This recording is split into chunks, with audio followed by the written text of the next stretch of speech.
Good morning, students. How are you all? I hope you all will be fine and safe. Okay, students, today we are going to discuss about our new lesson in unit number 1, lesson 5, and the title of the lesson is Land Use, Farming and Forest. After this lesson, you will be able to learn the soil, forest and its type, importance of forest. Okay, students, let's come toward the book. Now open your books, page number 36. First of all, look at this picture and tell me what is this. Have you ever seen such type of picture? What is it? Very good. It is soil. You know that what is soil? I will tell you what is soil. Okay. Now open your books, page number 36. There is a topic land use, farming and forest. Farming is simply, you can say that, the practice of cultivation of land or simply raising of stock. And the forest is the large number of trees present in a particular area. The first one topic is soil. Soil is the outermost fertile layer of the earth crust. Okay. Okay. First, I will read the paragraph. Then we'll give you explanation. Okay. The agriculture and industry of a country depend on kind of soil and rock that are found there. In some places, no crops can be grown because there are little water and soil is pure, and there is too much water and the land gets soaked with water. In other places, there is sufficient water, the soil is rich and fertile, and crops grow very well. हमारे पास जो agriculture है और जो industries होते हैं किसी भी कंट्री के, तो वो डिपेंड होते हैं काइंड ऑफ सॉइल पे और काइंड ऑफ रॉक्स पे। क्योंकि अगर आप देखें, हमारा जितना भी फूड है, ठीक है, हम जितनी भी चीज़ें एक्सपोर्ट करते हैं या हमारे पास जितना भी मतलब एरिया है किसी भी कंट्री का, ठीक है, तो ज़्यादातर वो लैंड एरिया आता है उसमें। और लैंड एरिया में मोस्टली जो है तो वो रॉक्स पाए जाते हैं और मोस्टली हमारे पास सॉइल होते हैं। तो किसी भी कंट्री के लिए जो सॉइल है और जो रॉक्स है तो वो ज़्यादा मतलब मैटर करता है, ठीक है। अच्छा, कुछ जगह ऐसे होते हैं कि वहाँ पे बिल्कुल भी क्रॉप्स नहीं ग्रो करते हैं। क्यों ग्रो नहीं करते हैं? क्योंकि वहाँ पे बहुत ज़्यादा कम अमाउंट में कम पानी जो है वो पाया जाता है और वहाँ का जो सॉइल होता है तो वो फर्टाइल नहीं होता है। या फॉर एग्ज़ाम्पल अगर फर्टाइल है भी, लेकिन इतना फर्टाइल नहीं होता कि उसमें जो क्रॉप्स हैं तो वो क्या हो, उसमें वो सो कर सके, ठीक है। और इसके अलावा अगर आप देखें कि कुछ एरियाज़ ऐसे होते हैं कि उधर पानी तो बहुत ज़्यादा होता है जिसमें the land get soaked with water, ठीक है। लेकिन इसके अलावा अगर आप देखें कि अदर प्लेसेस हमारे पास उनमें सफिशेंट वाटर होता है, मतलब इतना ज़्यादा वाटर नहीं पाया जाता, बिल्कुल सफिशेंट अमाउंट में होते हैं, मतलब जितना उनको चाहिए होता है, ठीक है। अच्छा, the soil is rich and fertile and crops very can grow well, कि वहाँ पे कुछ इलाके ऐसे होते हैं किसी भी कंट्री में कि वो उनमें सफिशेंट अमाउंट ऑफ वाटर पाया जाता है, ठीक है, और सॉइल भी उनका जो है वो काफ़ी फर्टाइल होता है। तो और वहाँ पे साथ साथ में जो क्रॉप्स है तो वो भी अच्छी तरीके से ग्रो करते हैं, ठीक है। The map below show you the type of land you have in our country. Look at the map, ठीक है। आपको यहाँ पे बता रहे हैं कि जो की साथ में आपको जो की नज़र आ रही है, ठीक है। तो इसमें फर्स्ट आपको आ रहा है कि माउंटेन्स है, ग्लेशियर्स है, डिज़र्ट्स है, टाइडल फ्लैट्स है एंड रिच सॉइल है। तो ग्रीन जो लास्ट वाला पोर्शन है तो वो हमारे पास क्या है, रिच सॉइल है। अगर आप मैप में देखें तो सबसे ज़्यादा जो है, सबसे ज़्यादा हमारे पास एक तो ज़्यादा माउंटेन एरिया आ रहा है और दूसरा जो है तो वो हमारे पास रिच सॉइल आ रहा है, ठीक है। अच्छा, in the mountain of the north there are snow on the ground for most of the year, so no crops can be grown. There are huge glaciers covering the ground in some part of these area where there is no snow or ice. The land is steep and rocky and difficult to farm. For example, अगर हमारे पास north side पे, पाकिस्तान का जो north side है तो वहाँ पे mountains पाए जाते हैं, सिंपल, ठीक है। लेकिन वहाँ पे माउंटेन्स होते हैं तो वहाँ का जो क्लाइमेट होता है वो थ्रू आउट द ईयर काफ़ी ज़्यादा ठंडा होता है, वहाँ पे स्नोफॉल ज़्यादा होती है, ठीक है। स्नोफॉल ज़्यादा होती है तो वहाँ पे कभी भी जो क्रॉप्स है वो ग्रो नहीं कर सकता, ठीक है, क्योंकि उधर का जो टेम्परेचर है, उधर फर्टाइल सॉइल जो है वो अवेलेबल नहीं होता है, ठीक है।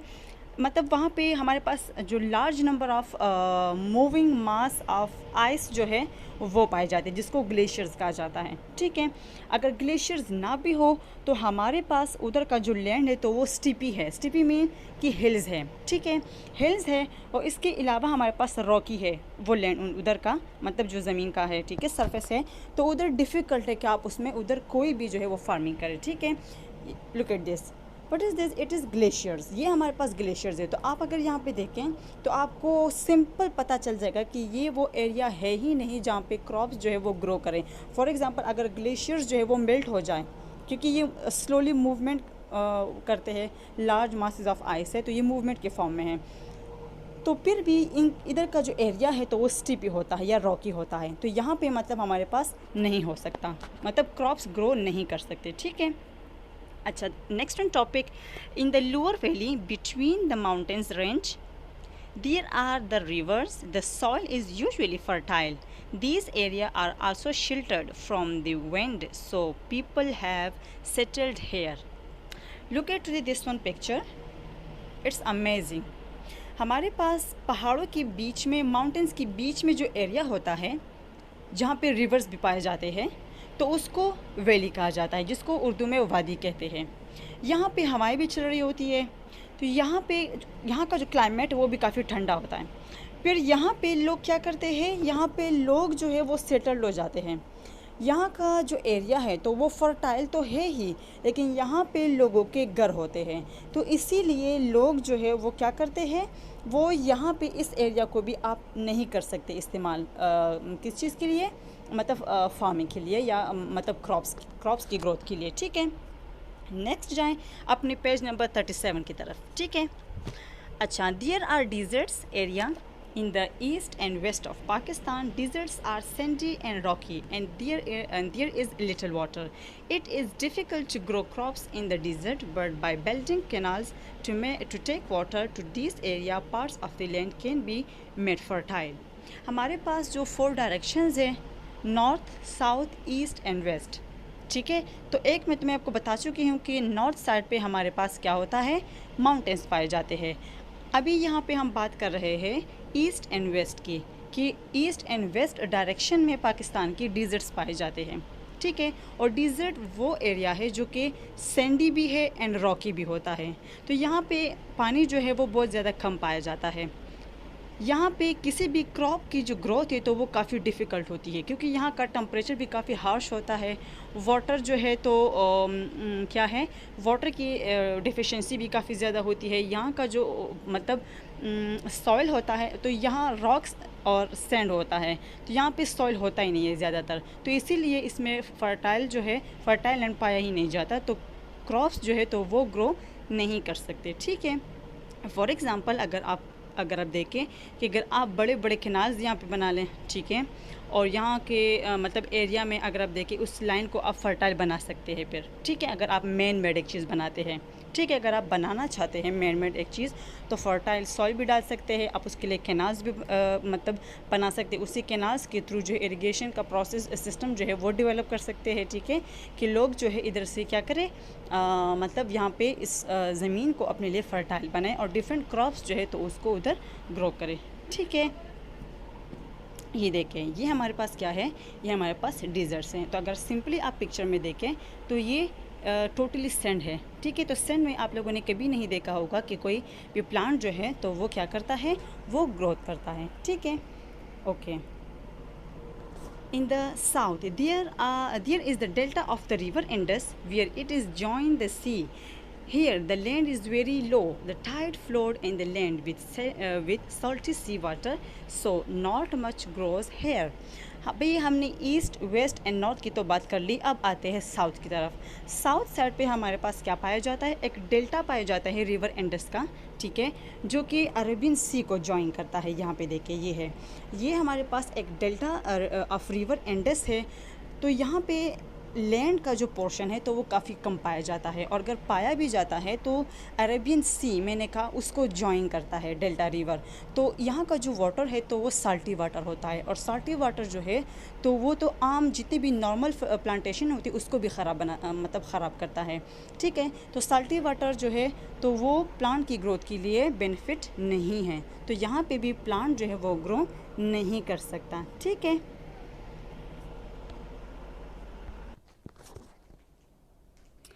the most fertile soil is the alluvial soil. ठीक है, this kind of soil is found in the plains around the great river. When river flood and overflow their bank, they deposit good soil on the land. हमारे पास जो fertile soil होता है, ठीक है, हमारे पास सॉइल के कुछ टाइप्स होते हैं। उसमें एक टाइप है हमारे पास अल्वोलियल सॉइल। इसमें ये मिक्सचर ऑफ डिफरेंट सॉइल्स का एक मिक्सचर होता है। ठीक है, तो ये क्या करता है सॉइल को, मतलब ये वाला जो सॉइल है तो ये काफ़ी फर्टाइल होता है, और ये हमारे पास कहाँ पे पाया जाता है, ये प्लेन एरियाज़ में ज़्यादा होता है जो कि इंडस रिवर के आसपास हो। ठीक है, जब रिवर फ्लड आए, ठीक है, या रिवर फ्लो करता है यहाँ पे इसके बैंक पे, यहाँ इसके किनारे पे, तो इसकी बॉटम में, मतलब रिवर के बॉटम में जो सॉइल होता है तो वो इधर ही डिपॉजिट कर लेता है, जो कि काफ़ी फर्टाइल लैंड बन जाता है उसे। ठीक है, in the mountains the river are fast flowing. They break up the rocks and cut through the earth. This is called the erosion. When there is a heavy shower of rain, the fast flowing water carries away much of the soil that is on the surface. हमारे पास जो mountainous areas होते हैं, ठीक है, वहाँ से अगर कोई भी रिवर फॉल करता है तो वो फास्ट फ्लोइंग होती है उसकी, वो रॉक्स को भी ब्रेक करता है और वो अर्थ को भी कट कर सकता है। ठीक है, मतलब उसमें इतनी एबिलिटी होती है, उसका प्रेशर इतना ज़्यादा होता है, क्योंकि एक ही डायरेक्शन में अगर वाटर जो है कंटिन्यूसली एक ही डायरेक्शन में फास्ट फ्लोइंग करता है तो वो रॉक्स को भी ब्रेक कर सकता है, वो सॉइल को भी ब्रेक कर सकता है, और उसी ब्रेकिंग को कहते हैं एरोजन। ठीक है, यहाँ पे देखें, look at here, it is the type of soil halogen. ठीक है, ये सॉइल एरोजन है। अच्छा, आपको पता है कि मतलब जब बहुत ज़्यादा बारिश होती है, तेज़ बारिश होती है, या फास्ट फ्लोइंग वाटर जो है, ठीक है, अगर कहीं से भी मतलब फॉल हो रहा है माउंटेनियस एरिया से अर्थ पे, ठीक है, तो वो भी हमारे पास उसके बॉटम में जितना भी सॉइल होता है तो वो उस लैंड में आ जाता है, जो कि काफ़ी फर्टाइल सॉइल होता है, तो वो डिपॉजिट कर जाता है उधर लैंड में ही। ठीक है, जो उसको फर्टाइल बनाता है। ठीक है, this top soil is usually fertile and good for crops. और यही जो टॉप सॉइल होता है जो कि डिपॉजिट होता है तो ये काफ़ी ज़्यादा फर्टाइल होता है। ठीक है, underneath the soil is hard and less fertile.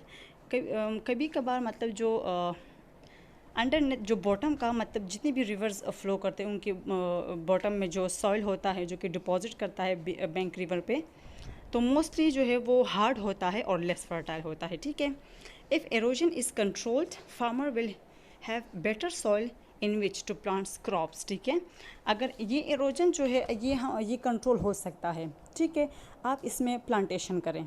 ठीक है, जब आप इसमें प्लांटेशन करेंगे तो प्लांट्स के जो रूट्स होते हैं तो वो सॉइल के पार्टिकल्स को पकड़ के रखते हैं। फिर अगर उसमें मिनरल्स है, उसमें आप वाटर ऐड कर लेते हैं तो वो उसको और फर्टाइल बनाता है, एरोजन से उसको बचाता है। ठीक है, one way of slowing down the process of erosion is to plant trees. As I told you before, trees have long roots which hold the particles of the soil. That is why we have to be careful not to cut down too many trees. We have to plant more forest. Okay, students, turn your pages. Page number 38. There is a topic and the topic name is agriculture. You know that कि हमारे पास जो agriculture होता है वो भी हमारे पास यही क्रॉप्स, लैंड, क्या है, फर्टाइल लैंड और क्रॉप्स वगैरह से रिलेटेड, जो है कल्टीवेशन से रिलेटेड जितनी भी चीज़ें होती हैं तो वो एग्रीकल्चर में ही ऐड करते हैं। ठीक है, in the Punjab and in the part of Sindh there are large fertile area and a good network of canals, so many crops can be grow here. हमारे पास जो पंजाब है और कुछ एरिया सिंध का, ठीक है, तो वो काफ़ी ज़्यादा फर्टाइल है। क्यों फर्टाइल है? क्योंकि वहाँ पे नेटवर्क ऑफ केनाल्स जो है तो वो ज़्यादा है, ठीक है। Part of Khyber Pakhtunkhwa also have good agriculture land but there is very little agriculture in Balochistan, ठीक है। हमारे पास KPK जो कि हमारा वाला प्रोविंस है, यहाँ पे भी मतलब काफ़ी ज़्यादा एरिया जो है तो वो फर्टाइल है, फर्टाइल लैंड में आता है, लेकिन बलूचिस्तान जो है उनमें काफ़ी ज़्यादा कम जो एग्रीकल्चर लैंड पाए जाते हैं। Can you think Y agriculture is a problem in Balochistan? क्या आप लोगों ने कभी सोचा है, कभी सुना है इसके बारे में कि बलूचिस्तान का जो एरिया है तो उधर हमारे पास एग्रीकल्चर का प्रॉब्लम उधर क्यों है? In the mountainous area of north farmer make field on the mountain slopes. हमारे पास जो माउंटेनियस एरिया होते हैं नॉर्थ साइड पे, तो फार्मर उसको उस फील्ड को माउंटेन स्लोप बनाते हैं उससे, ठीक है। This is called terrace farming like this look at this, it is a terrace farming. हमारे पास बलूचिस्तान में हो सकता है कि ज़्यादातर एरियाज जो है जो फार्मर्स है तो वो जितने जो कम फर्टाइल लैंड हैं तो उससे ये टेरेस बनाते हैं, क्योंकि ये एक हाउसिंग के लिए भी बनाते हैं, हाउसिंग के डिफरेंट स्टाइल्स में बनाने के लिए एक जैसा स्टाइल में जो स्लोपी एरियाज है वो बनाते हैं लाइक दिस, ठीक है। It is very very beautiful. Most of the agriculture land in the country is used to grow food crops such as wheat, rice, maize, millets, gram, मसूर, mustard and groundnuts, ठीक है। हमारे पास जो most agriculture land है country में तो उसमें जो क्रॉप्स पाए जाते हैं तो उनमें आता है मतलब फूड क्रॉप्स, ठीक है। तो उनमें वीट आता है, राइस है, माइज़ है, ग्राम, मसूर, मस्टर्ड एंड ग्राउंडनट्स है, ठीक है। Farmer also grow cash crops such as carrot, sugar cane, sugar beet and tobacco. To make their crops grow well, farmer often use fertilizers. ठीक है। अब हमारे पास जो फार्मर्स है, ठीक है, एक तो हमारे पास होता है कि एक ज़रूरत की एक चीज़ है, क्योंकि हमें फूड की ज़रूरत है तो वीट हम इसीलिए मतलब उसके क्रॉप्स करते हैं। इसके अलावा अगर राइस हमारा फूड है, माइज़ जो है वो हमारा फूड है। इसके अलावा कुछ फार्मर्स जो है वो इन फूड्स के मतलब इन कुछ क्रॉप्स को कैश क्रॉप जिसको कहा जाता है, इसको मतलब इसके फील्ड बनाते हैं और जब एनुअली इसको मतलब यील्ड किया जाता है तो इस सारे क्रॉप्स को क्या करते हैं, इसको एक्सपोर्ट किया जाता है, इसको भेजा जाता है, इससे अपनी इनकम बढ़ाने के लिए। इसमें कौन कौन सी चीज़ें शामिल हैं, कौन कौन से क्रॉप्स शामिल है? तो कॉटन है, शुगर केन है, शुगर बीट्स है एंड टोबैको है, ठीक है। और इसके अलावा जो फार्मर्स है तो वो अपना क्रॉप्स अच्छा बनाने के लिए, मज़ीद अच्छा बनाने के लिए फर्टिलाइज़र जो है तो वो यूज़ करते हैं, क्योंकि कुछ ऐसे इंसेक्ट्स होते हैं, ठीक है, जो कि क्रॉप्स को ख़राब करते हैं, ठीक है। कुछ पेस्टिसाइड्स होते हैं तो कुछ स्प्रे या कुछ फर्टिलाइज़र्स यूज़ करते हैं इन्हीं इंसेक्ट्स के अटैक के लिए, ठीक है, कि मतलब उसका जो अटैक है वो मतलब हो ही नहीं और जो हमारा क्रॉप्स है तो वो क्या करे, वो इसकी जो ग्रोथ हो तो वो बेस्ट हो, ठीक है। अच्छा, as well as these crops there are large area of fruit, ठीक है, orchards occurred in the country. अब हमारे पास ऑर्चर्ड्स कहते हैं ग्राउंड को, ठीक है, ग्राउंड को कहते हैं। ग्राउंड नहीं, गार्डन को कहते हैं, ठीक है। हमारे पास कुछ जो एरियाज़ है, ठीक है, तो उनमें फूड गार्डन्स भी होते हैं, फ्रूट, ठीक है। Pakistan produce a variety of fruit. अब पाकिस्तान में वेराइटी ऑफ फ्रूट्स पाए जाते हैं, लाइक फॉर एग्जांपल मैंगोज़ है, एप्पल्स है, बनानाज है, मेलन है, ऑरेंज है, पीच, एप्रिकॉट एंड प्लम्स है। Although Balochistan doesn't have large area of landform, it does produce fruits like apple, peach, almond, cherries and grapes, ठीक है। अब हमारे पास जो बलूचिस्तान है does not have large area of farmland की, उनके पास हमारी तरह का लार्ज फार्मलैंड नहीं है, लेकिन वो फिर भी हमारे पास उनके पास एप्पल्स प्रोड्यूस होते हैं, ठीक है। अच्छा, इसके अलावा पीचेस होते हैं, ठीक है, आलमंड्स है, चेरीज़ है एंड ग्रेप्स हैं। Good quality fruits of from Pakistan is also exported, ठीक है, इन लार्ज क्वांटिटी। अब पाकिस्तान से जो large number of good fruits है वो भी डिफरेंट कंट्रीज़ को एक्सपोर्ट किए जाते हैं, ठीक है। ओके, नेक्स्ट पेज की तरफ जाएं और नेक्स्ट पेज 39 पे देखें। Vegetables are also grow on smaller form from daily use, ठीक है। अगर आपके पास आपका एक मतलब स्मॉल फार्म्स है, ठीक है, छोटे छोटे ज़मीनें हैं, डिफरेंट फार्मर्स के पास होती हैं, तो उसमें डेली यूज़ के लिए वेजिटेबल्स भी मतलब क्रॉप्स कर सकते हैं, ठीक, उसकी क्रॉप वो फील्ड बनाते हैं. You can help the country by growing some vegetables in your gardens, not by wasting food and by using water carefully so that none is waste. अब you can help the country. अब अगर आप अपने लिए अपने ही land में एक field बनाते हैं जिसमें आप डिफरेंट वेजिटेबल्स अपने लिए वो करते हैं, ठीक है, ग्राउंड में ग्रो करते हैं, तो इससे कंट्री का भी काफ़ी ज़्यादा फ़ायदा है. लेकिन बजाय इसके कि आप उसको वेस्ट ना करें, ठीक है, अगर आप उसको पानी देंगे, मतलब उसकी अच्छे तरीके से हिफाजत करेंगे, तो वो कभी भी ज़ाया नहीं जाएगी, ठीक है. A very important part of farming is live stock farming. अब हमारे पास जो सबसे ज़्यादा इम्पॉर्टेंट फार्मिंग का हिस्सा है तो वो लाइव स्टॉक फार्मिंग है. Different animals like for example cows है, बैफलोज है, ऑक्सिन्स है, हेन्स है, चिकन्स वगैरह जो है, इसको भी फार्म लाइफ स्टॉक कहा जाता है क्योंकि ये हमारे डेली लाइफ फूड का हिस्सा है. Farmers rear cows, oxen, buffaloes, sheep, camels and goat, ये वो एनिमल्स है जो लाइफ स्टॉक के फार्मिंग के लिए यूज़ होते हैं. Some are bred to provide us with meat and milk. इसके अलावा अगर आप देखें तो हमारी डेली लाइफ के फूड में मीट एंड मिल्क, ठीक है, इसके अलावा एग्स, इसके अलावा अगर आप चिकन मीट देख लें, इसके अलावा, ठीक है, तो वो सारी चीज़ें हमारी डेली लाइफ का हिस्सा हैं. Other are use to pull, plug and cart, turn water wheels and for other work on the farm. इसके अलावा डिफरेंट एनिमल्स को उसके लिए भी मतलब हल चलाने के लिए भी डिफरेंट फील्ड्स में यूज़ किया जाता है. कार्ट जो होता है उसके लिए भी यूज़ किया जाता है, और जो डिफरेंट व्हील्स है, जो वाटर व्हील्स होते हैं, उसके टर्निंग के लिए भी यूज़ होते हैं, ठीक है.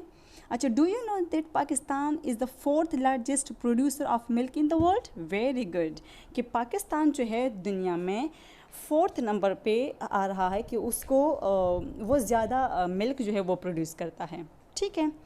अच्छा, there are many international companies making dairy products which now operate in Pakistan.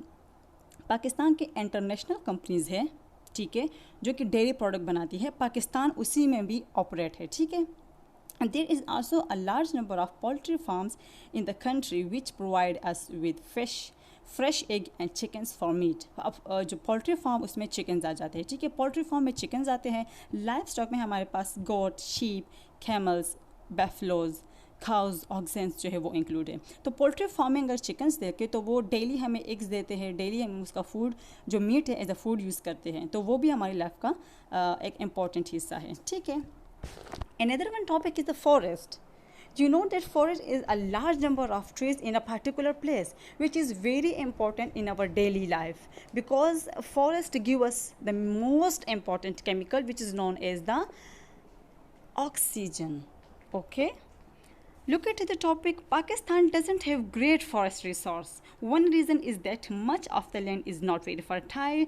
The other reason is that trees are cut down to be used as firewood, as a timber, and even if trees are replanted, it takes a long time for them to grow. When forests are cut down, reduced because of grazing animals, we also lose the wildlife that live here. Cutting down large area of forest can also have an impact on the climate. Pakistan के पास forest के लिए एक great resource नहीं है. 2 वजह हमारे पास है. एक तो हमारे पास एक बिग रिसोर्स ये है, मतलब एक जो नहीं है तो उसका एक रीज़न ये है कि पाकिस्तान के साथ इतना ज़्यादा लैंड फर्टाइल है ही नहीं, ठीक है, सिंपली. दूसरी वजह हमारे पास है कि जो जितनी with the passage of time जो डेवलपमेंट हो रही है, तो ज़्यादातर लोग जो है लैंड को मतलब डिफॉरेस्टेशन उसको मतलब डिफॉरेस्टेशन करते हैं, बिल्डिंग्स बनाते हैं, रोड्स बना रहे, हॉस्पिटल्स बना रहे, स्कूल्स बना रहे, कॉलेजेस बना रहे, ठीक है. इसके अलावा लोग क्या करते हैं, ट्रीज़ को कट डाउन करके उसको एज अ फायरवुड यूज़ करते हैं, जैसे कि टेम्बर है, फर्नीचर्स के लिए यूज़ करते हैं. अगर फॉर एग्ज़ाम्पल ये लोग अगर हम वो जो कटिंग करते हैं, अगर फॉर एग्ज़ाम्पल उनको एहसास हो भी जाए और वो रीप्लांटेशन करें तो उसमें तो सालों लग जाएंगे फॉरेस्ट बनने में, ठीक है। और जैसे जैसे हमारे पास ये फॉरेस्ट के ये इतनी ज़्यादा डिफॉरेस्टेशन, फायरवुड, ये चीज़ें ज़्यादा हो रही हैं, लैंड फर्टाइल की डिफिशेंसी है, फर्टाइल लैंड की जो डेफिशिएंसी है, तो ये हमारे क्लाइमेट को बहुत ज़्यादा इफेक्ट करती है, क्योंकि rain attract forest attract rains. ठीक है। जहाँ पे भी आपको प्लांटेशंस मिलती है वहाँ की हवा काफ़ी ठंडी होती है, वहाँ पे रेनफॉल ज़्यादा होती है, वहाँ का जो एटमॉस्फेयर होता है, उसमें जो हवा हम ब्रीथिंग करते हैं वो साफ़ होती है। फ़ायदे तो बहुत ज़्यादा हैं। ठीक है। अच्छा, in some part of the country there are thick forest with trees of many kinds, in other part there are few trees. In some part of the country there are thick forest. ठीक है। हमारे पास कुछ areas ऐसे हैं जिनमें thick forest पाए जाते हैं। ठीक है। And which trees are many kind. ठीक है। फिर उसके अंदर बहुत ज़्यादा ट्रीज़ के टाइप्स हैं, और अदर जो है तो उसमें कुछ फ्यू ट्रीज़ पाए जाते हैं। ठीक है। अब जाएं नेक्स्ट पेज की तरफ। There are two type of forest. The first one is alpine. Alpine is a type of forest. ठीक है। ये हमारे पास वो फॉरेस्ट है, यहाँ पे देखिए, पहले मैं आपको अल्फाइन फॉरेस्ट दिखा दूँ। काफ़ी ज़्यादा एक इंटरेस्टिंग और दिखने में तो काफ़ी ज़बरदस्त लग रहा है, क्योंकि यहाँ पे स्नोफॉल है एंड आई लव स्नोफॉल। ठीक है। यहाँ पे देखिए alpine forest. This forest grow in snowy condition similar to those in the Alps, a mount range in Europe. आपने हमारे पास जो यूरोप है, ठीक है, तो यूरोप में कुछ ऐसे फॉरेस्ट है जो कि हमारे पास स्नोई एरियाज़ में ज़्यादातर पाए जाते हैं। तो alpine forest is the type of that forest. ठीक है, कि ये भी हमारे पास स्नोई एरिया में ज़्यादा होते हैं। Due to the very cold climate above a height of 4000 metre, tree do not grow properly. हमारे पास जो ये बहुत ज़्यादा स्लोपी एरियाज़ पे होते हैं। ठीक है। और हाइट भी कितनी है, 4000 मीटर है। ठीक है। तो ये बहुत ज़्यादा ग्रोथ नहीं करते, मतलब ये टॉल नहीं होते, मतलब जो फॉरेस्ट होते हैं तो उनकी ट्रीज़ काफ़ी हाइटेड होती है। इसके जो फॉरेस्ट, ये इस फॉरेस्ट के जो ट्रीज़ है वो हाइटेड नहीं होते ज़्यादा। क्यों? क्योंकि ये स्नोई एरियाज़ में है, हाइट 4000 जो हाइट है उसमें पाए जाते हैं, तो वो ऑब्वियसली इसकी ग्रोथ पे अफेक्ट कर रहा है। ठीक है। अच्छा, some dwarf tree of the silver fir juniper and birch grow here. It is a type of example of some alpine forest. Alpine forests are found on the mountain of Gilgit-Baltistan and in the limited area in Chitral, Deir Sarwat and Gilgit. ठीक है। ये काफ़ी जो नाम मैं ले चुकी हूँ, तो ये सारे एरियाज़ ऐसे हैं कि मतलब दिल चाहता है कि बंदा जाके देख ले। ठीक है। अच्छा, तो अल्फाइन फॉरेस्ट कहाँ पे पाए जाते हैं? गिलगित बल्तिस्तान में पाए जाते हैं, माउंटेन्स में, और चतराल, दिर सवात एंड गिलगित में। ठीक है। अच्छा,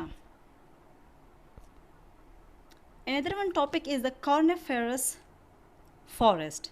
उर्दू में इसको सनोबर ट्रीज़ कहा जाता है, I think. Yes, these forest are found in the lower part of the mountain of the north. हमारे पास जो नॉर्थ साइड पे, लोअर साइड मतलब माउंटेनियस एरिया पे नहीं है, लोअर साइड पे ये कार्निफोरस ट्रीज जो है तो ये पाए जाते हैं। फॉर एग्जांपल अबव मरी एंड नथिया गली and in the part of hills of Balochistan. Balochistan के जो हिल्स हैं, नथिया गली और मरी, तो इन एरियाज़ में जो कार्निफोरस ट्रीज़ है तो ये पाए जाते हैं। In this forest there are fir spruce, deodar and the kail trees. It is a type of coniferous trees. These are also a number of broadleaf trees such as an oak, maple, willow, birch, chestnut, poplar, walnut and juniper. ये वो trees है जिसकी leaf काफ़ी बड़े होते हैं, broad होते हैं। The wood from these tree is very valuable. जितने जितने इनकी लीव्स जो है तो वो क्या होते हैं, ब्रॉड होते हैं, उतना ज़्यादा इनमें फोटोसिंथेसिस होगी। ऊपर से ये ऐसे लोअर एरियाज़ में हैं कि इसकी जो हाइट है तो वो काफ़ी ज़्यादा होती है। ठीक है। यहाँ पे अगर देखें, ये वाले देखें, तो ये काफ़ी हाइटेड है, काफ़ी हाइटेड ट्रीज़ है ये। ठीक है। अच्छा, इसके जो ट्रीज़ है तो ये काफ़ी वैल्यूएबल होती है। Balochistan has one of the largest and oldest Juniper forest in the world near ज़ियारत। बलूचिस्तान में हमारे पास जो कॉर्निफोरस ट्रीज़ की जो टाइप है जूनिपर, वो काफ़ी ज़्यादा मतलब ज़ियारत के साथ पाया जाता है। और some trees are believe to be 5000 year old. और कुछ ऐसे ट्रीज़ है जिनकी जो एज है तो वो 5000 ईयर मतलब पुरानी है, ठीक है। This forest are a protected heritage site, और ये प्रोटेक्टेड जो हेरिटेज साइट है, ठीक है, उस एरिया का, तो उसी को ये क्या करता है, प्रोटेक्ट करता है, ठीक है। अच्छा, dry forest, look at here, look at this, what is this, it is a dry forest, dry forest, coniferous forest. Okay, look at the topic, the dry forest. These forests are found in the Pothohar Plateau region around the Jhelum, Rawalpindi, Attock, Mansehra, Abbottabad, Kohat and Peshawar and the Sulaimani range in Balochistan. जो dry forest है तो वो कहाँ पे होते हैं, तो वो पोटोहार रीजन्स में होते हैं, जो पोटोहार प्लेटूज़ हैं, क्योंकि पोटोहार प्लेटूज़ में कौन सी रीजन्स में है, जहलम, रावलपिंडी, अटक, Mansehra, Abbottabad, Kohat, Peshawar and Sulemani range of Balochistan में पाए जाते हैं। These forest have evergreen such as the phula and co. Some chestnut, juniper, walnut and oak trees are also found here. ये जो मैंने आपको नाम बताया, चेस्टनट, जूनिपर, वालनट एंड ऑक, तो ये भी मतलब यहाँ पे ड्राई फॉरेस्ट में पाई जाती है, और ये एवरग्रीन ट्रीज है, मतलब ये साल साल जो है तो ये क्या है, ये ग्रीन ही रहते हैं, ठीक है। अच्छा, यहाँ पे देखिए पेज टर्न करे, ठीक है, ये ड्राई फॉरेस्ट है, ठीक है। यहाँ पे देखिए तो इसमें ये कुछ ट्रीज जो है तो वो ग्रीन है, पीछे देखिए वो भी ग्रीन है, वो छोटे छोटे भी ग्रीन है, और ये वाली भी ग्रीन है, ठीक है। अच्छा, यहाँ पे देखिए टर्न और रख, टर्न का मतलब हमारे पास ऐसे फॉरेस्ट होते हैं जिनमें वो होते हैं, कांटे होते हैं, ऐसे फॉरेस्ट जिनमें कांटे होते हैं, ठीक है। अच्छा, in the west part of Balochistan and over most of the Punjab and Sindh, there are very few forests. हमारे पास जो ओवरऑल पंजाब है और सिंध है, इनमें कुछ फॉरेस्ट पाए जाते हैं, और बलूचिस्तान का जो वेस्टर्न साइड है पार्ट है उधर भी, ठीक है। The climate is too dry and the soil is not very fertile in Balochistan for much vegetation. तो यहाँ पे क्या होता है कि क्लाइमेट जो है तो वो काफ़ी ज़्यादा ड्राई होता है, क्योंकि रेनफॉल नहीं होती, वाटर की कमी होती है, और सॉइल जो है तो उसी वजह से हमारे पास सॉइल भी जो है तो ज़्यादा फर्टाइल नहीं होता है, ठीक है। बलूचिस्तान में इसीलिए वेजिटेशन जो है तो वो कम होती है। This area content thorny hardwood trees such as the acacia, mean जो कीकर है, and tamarisk, look here, it is a tamarisk. The vegetation here survived despite the low rainfall and poor soil in this area. फिर भी vegetation यहाँ पे होती है, क्योंकि यहाँ का जो सॉइल है तो वो भी पुअर है, और यहाँ की रेनफॉल जो है तो वो भी काफ़ी लो है, लेकिन इसके बावजूद भी वेजिटेशन जो है तो वो सर्वाइव कर सकती है लाइक दिस, ठीक है। तो यहाँ पे देखिए कितना ज़्यादा प्यारा एक tamarisk एक प्लांटेशन है यहाँ पे, ठीक है। अच्छा, Mangroves forests are found in the south of Pakistan along the coast and in the delta area of the river Indus. मैंने आपको जब ये डेल्टा रिवर की पिक्चर दिखाई थी, और जो हमारे पास कोस्टल एरियाज़ होते हैं, ठीक है, तो उधर कोस्टल एरियाज़ के साथ जो लैंड होता है तो उधर ही हमारे पास मैनग्रोव्स पाए जाते हैं, ठीक है। Mangroves do not grow very tall because of the salty water, but they do provide a home and source of food for different kind of marine lives, ठीक है। जो मैनग्रोव्स है तो वो ज़्यादातर टॉल नहीं होते, क्योंकि वो सॉल्टी वाटर में होते हैं, क्योंकि हमारे पास जो डेल्टा रिवर है या जो कोस्टल एरियाज़ होते हैं तो उधर का पानी जो है तो वो सी का पानी होता है, जो कि साल्टी होता है, जो उसकी ग्रोथ को इफ़ेक्ट करता है, ठीक है। इसके अलावा लेकिन फिर भी ये प्रोवाइड करता है, मतलब मेरीन जो मेरीन जितनी भी एनिमल्स होते हैं या छोटे छोटे प्लांट्स होते हैं, तो ये उसको एज अ शेल्टर जो है वो काम करता है, ठीक है। Mangroves also protect the coastal area from halogen. अब हमारे पास जो मैनग्रोव्स है, ठीक है, ये प्रोटेक्ट करते हैं कोस्टल एरिया को, एरोजन से बचाते हैं। मैंने आपको पहले भी बताया कि अगर कोई भी एरिया एरोडेड है तो उसमें अगर आप प्लांटेशन करें तो उसका जो सॉइल है तो वो सॉइल पार्टिकल्स जो है तो वो रूट उसको प्रोटेक्ट कर सकते हैं, ठीक है। Natural disasters such as tidal waves due to the storm and tsunami, mangroves because of their usefulness are a protected plant species, ठीक है। मैंग्रोव जो है तो ये कोस्टल एरिया को सुनामी, स्टॉर्म, टाइडल वेव जो बड़े बड़े आते हैं, ठीक है, मतलब जितने भी मतलब डिज़ास्टर आते हैं नेचुरल, ठीक है, या एरोजन है, तो उससे बचाता है, उस लैंड को प्रोटेक्ट करता है इन डिफरेंट नेचुरल डिज़ास्टर से, ठीक है। अच्छा, यहाँ पे देखें, यहाँ पे ये मैंग्रोव्स है, ठीक है। क्या है ये, अच्छे से देख ले, ये मैंग्रोव्स है जो कि सी वाटर में हैं और बहुत ज़्यादा टॉल नहीं होते ये, ठीक है। ओके, पेज टर्न करें 42, riverine forest. Look at here, it is a type of riverine forest.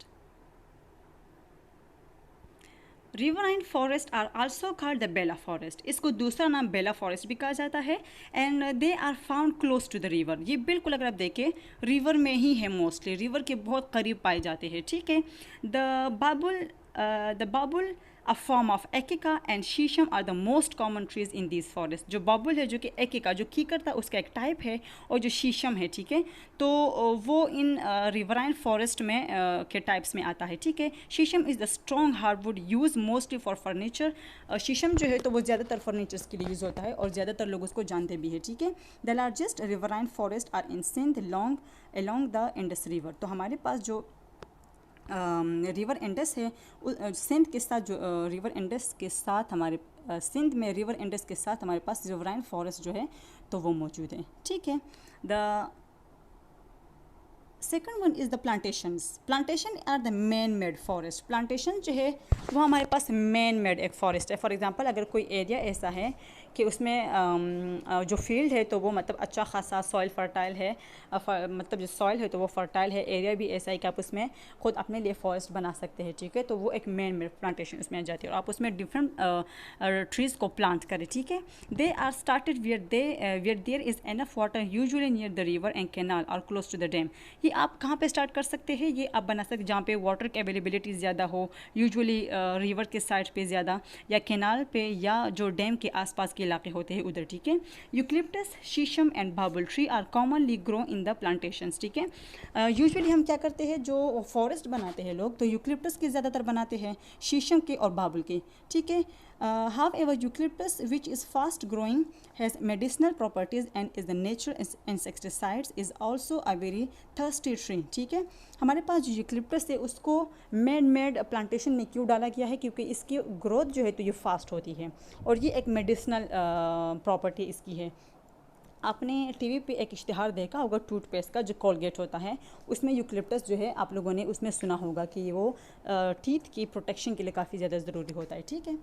अच्छा, और कुछ नेचुरल इंसेक्टिसाइड्स जो होते हैं तो उससे भी मतलब वो होता है, ठीक है। It roots spread deeply underground and draw up all the water they can, so it is also used to drain swamp or marsh, ठीक है। अच्छा, इसके अलावा अगर इसकी जो रूट्स होते हैं तो ये बिल्कुल बहुत ज़्यादा अंडरग्राउंड में चले जाते हैं, ठीक है, तो मतलब जितना ज़्यादा वाटर होता है तो ये उसको मतलब अब्जॉर्ब कर सकता है, ठीक है। अच्छा, the last one topic is the importance of forest.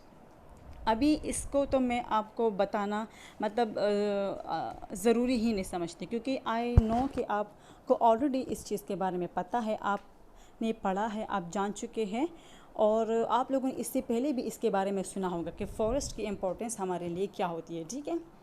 There are many good reason why we need forest. हमारे पास बहुत अच्छे अच्छे वजूहात है कि हमें फ़ॉरेस्ट क्यों चाहिए, क्यों ज़रूरत है हमें फ़ॉरेस्ट की। ग्रीन प्लांट्स मेक ऑक्सीजन, ठीक है। Forest act is lungs of the earth. हमारे पास जो फॉरेस्ट है तो वो अर्थ के लंग्स कहलाते हैं, क्योंकि वो ऑक्सीजन प्रोड्यूस करता है बाय प्रोडक्ट ऑफ फोटोसिंथेसिस में। जब फोटोसिंथेसिस होती है तो ग्लूकोज के साथ ऑक्सीजन बनता है। ऑक्सीजन प्लांट को नहीं चाहिए तो वो लिबरेट करता है, कहाँ पे, हमारे पास उधर हमारे पास लिबरेट करता है एनवायरनमेंट में, जिसको ह्यूमंस ब्रीथिंग के लिए इस्तेमाल करते हैं। Humans and animals need to breathe oxygen to stay alive. Without plant there would be no animal life. अगर प्लांट नहीं होंगी तो किसी भी एनिमल की लाइफ जो है तो वो इम्पॉसिबल है। अगर आप देखें हम टोटली प्लांट्स पे डिपेंड है, हमारा फूड, हमारे मेडिसिन्स, हमारा शेल्टर, हमारे डेली लाइफ के इर्द गिर्द की जितनी भी गुड्स हैं वो सारे डिपेंड है फॉरेस्ट पे, ट्रीज़ पे। Medicine are made from the many other plants. मैंने आपको यूकलिप्टस की एग्जांपल दी है, ठीक है, यूकलिप्टस की एग्जांपल मैं आपको दे चुकी हूँ। Wood is use for buildings and to make furnitures, railway sleepers, wheels, all presses, toys and plugs, ठीक है। इसके अलावा जो है हमारे पास जो लकड़ी है तो वो बिल्डिंग्स में इस्तेमाल होती है, फर्नीचर्स में इस्तेमाल होती है। रेलवे स्लीपर्स मतलब रेलवे स्टेशन के अंदर जो छोटे छोटे फर्नीचर्स होते हैं जिनमें सोया जाता है, ठीक है, वो होते हैं। व्हील्स बनाए जाते हैं, ऑयल प्रेसेस बनाए जाते हैं, डिफरेंट टॉयज़ बनाए जाते हैं, एंड प्लग्स जो हल चलाने वाली जो चीज़ें होती है वो बनाई जाती हैं। Soft wood is pulped and made into paper. Soft wood से हम पेपर भी बनाते हैं, ठीक है। अच्छा, रिसन, टर्पेंटाइन जो है, परफ्यूम्स है, ग्लू पेंट है, डाइज है, and many other products are made from different part of trees. Turpentine is a type of oil, ठीक है, कॉर्निफोरस ट्रीज से ये हमें मिलती है, ठीक है। परफ्यूम्स भी मिलते हैं, ग्लू जो है, पेंट है, और डिफरेंट कलर्स जो है तो वो भी हमें ट्रीज से ही मिलती है, ठीक है। अच्छा, trees give us fruit and leaves, wood and bark, flowers and nuts, ठीक है। ट्रीज़ हमें सिंपली अगर आप देखें फ्रूट्स, वेजिटेबल्स, जितनी जो हमारे फूड टोटली डिपेंड है तो वो उस पे है, प्लांट्स पे, ठीक है। Their leafy branches are ideal home for birds, small creatures and insects. जो हमारा लीफी ब्रांचेस होते हैं ट्रीज़ के, तो डिफरेंट जो स्मॉल इंसेक्ट्स है, जो स्मॉल एनिमल्स है, जो स्मॉल बर्ड्स है, ये उनके लिए एज ए शेल्टर काम करता है, उनके होम्स हैं ये, ठीक है। We must be very careful to preserve the trees which grow in our forest. हमें बहुत ज़्यादा ख्याल रखना चाहिए कि हम ट्रीज़ को प्रिजर्व करें अपने फ्यूचर के लिए। फॉर एग्ज़ाम्पल, इसके अलावा अगर growth in our forest and gardens, we must also plant more trees when you can, कि हम ज़्यादा से ज़्यादा अगर प्लांटेशन कर सकते हैं तो ये हम अपने फ्यूचर के लिए उसको प्रिजर्व करते हैं, ठीक है। इसके अलावा जितने भी एनिमल्स होते हैं, जितने फॉरेस्ट में जितने भी एनिमल्स, वाइल्ड एनिमल्स पाए जाते हैं, एनिमल्स हैं, इंसेक्ट्स हैं, ठीक है, तो अगर फॉर एग्ज़ाम्पल अगर वो उनके लिए एज ए शेल्टर है, मतलब फॉरेस्ट जो है वो उनके लिए एज ए शेल्टर है, ठीक है। अगर आप फॉरेस्ट को ख़त्म करते हो, इट्स मीन कि आप मतलब एनिमल्स की जो लाइफ्स है तो उसको डिस्ट्रॉय कर लेते हैं। तो ये बहुत बड़ी बात है हमारे लिए, हमें इतना फील नहीं होता है, लेकिन ये एक्चुअल में है ही बहुत बड़ी बात, ठीक है, क्योंकि यही जो स्मॉल ऑर्गेनिजम्स, इंसेक्ट्स है, ये हमारे सॉइल के मतलब फर्टाइल होने में हेल्प करती है, ठीक है। और बहुत ज़्यादा मतलब ये इंटरडिपेंडेंट है एक दूसरे पे, प्लांट्स एंड एनिमल्स, हम, ठीक है। तो हमें भी इन चीज़ों का ख्याल रखना है। डिफरेंट प्लांटेशन अगर आपके इर्द गिर्द है ऑलरेडी तो उसकी केयर करें। अगर नहीं है तो आपके पास अगर गार्डन है तो आप उसमें प्लांटेशन कर सकते हैं, ठीक है। अच्छा, आज का जो टॉपिक था तो यहाँ पे ख़त्म होता है। आप लोगों ने अपना बहुत सारा ख्याल रखना है, अपनी सोसाइटी में, अपने घर में इर्द गिर्द जितने भी लोग हैं उन सब का ख्याल रखना है, और अपना काम जो है वो टाइम पे करना है, ठीक है। Thank you so much. Allah हाफ़िज़।